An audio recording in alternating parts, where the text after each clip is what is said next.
Pay my taxes this week, it would be comforting to know that the people at the IRS collecting them understand the burden taxes impose, and they approach their work with humility.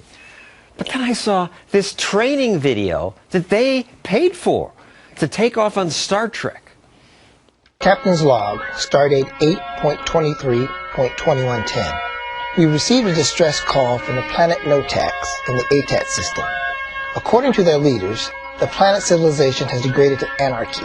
Chaos rules over order. We've sent a landing party. That's right. In their training video, they say, without the IRS, civilization ends and chaos begins. It's worse than we thought. There's money laundering, bribery, cash-paid haircuts and manicures running rampant in the street. Cash-paid haircuts and manicures running rampant. What's wrong with paying cash? Apparently to the IRS, that's destructive chaos. And the IRS is upset that on that planet, amateurs help people with their taxes. They're all calling in now, Captain. Interplanetary tax practitioners practicing without a license. We asked one guy for his credentials, and he showed us his movie ticket stub. Which movie was it? Avatar 17 in 4D. Back in Russia, I dreamed someday I'd be rich and famous. Me too. That's why I became a public servant. That video cost you taxpayers $60,000. Why would the IRS do this? This show's special correspondent Kennedy and Reason Magazine editor Matt Welch have some ideas. So why? What's going on here? This was a conference. This was a video in front of a conference of IRS investigators. And so it's a sort of way to build morale and make them feel good about themselves so they can feel good that they're going throughout the galaxy and making sure that there's no chaos because there are IRS tax collectors scrounging through each and every seat cushion in the universe. It's inherently distrustful of human nature, and for that I find it patently offensive. And it's illogical. And the acting is horrible. The acting is horrible.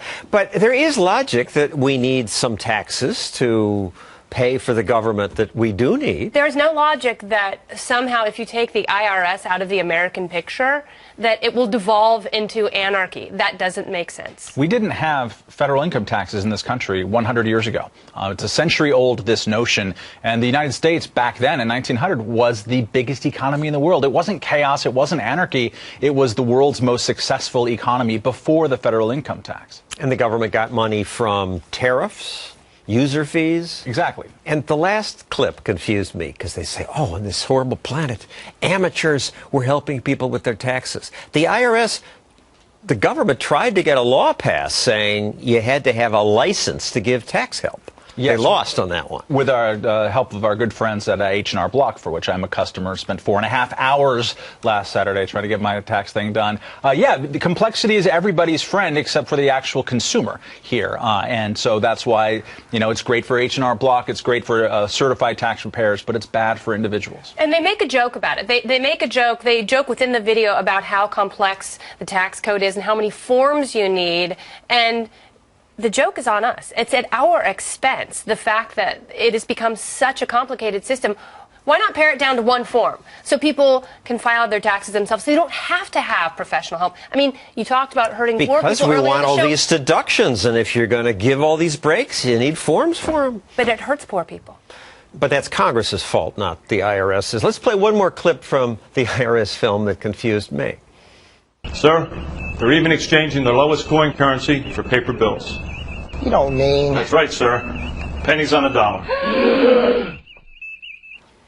And this is somehow funny to the IRS. What are they talking about? I think it's an in-joke talking about pennies on the dollar, which is what you get in lawsuits against people who owe back taxes. Ultimately, those taxes are collected on at pennies on the dollar instead of the full back tax bill, which they find uniquely horrifying because they're not getting each and every last penny out of it. The IRS comes after you. You owe $100. You end up settling for some pennies, or because if you fight them, it costs you $500. Okay, ask Wesley Snipes.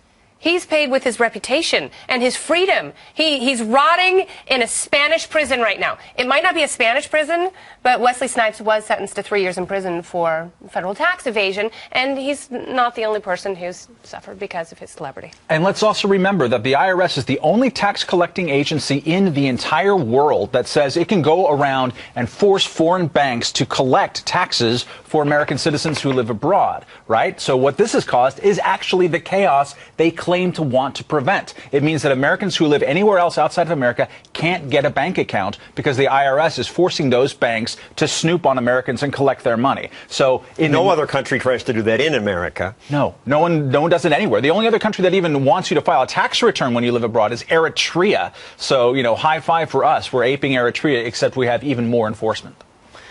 And we don't know that Wesley Snipes got a longer sentence because he's celebrity. Maybe he did some terrible things. I don't know.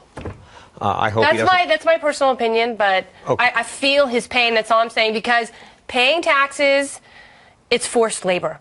And not paying your taxes and dissolving the IRS does not lead to anarchy. I think it's an experiment we should try. I look forward to that. Thank you, Kennedy. Matt Welch, coming up.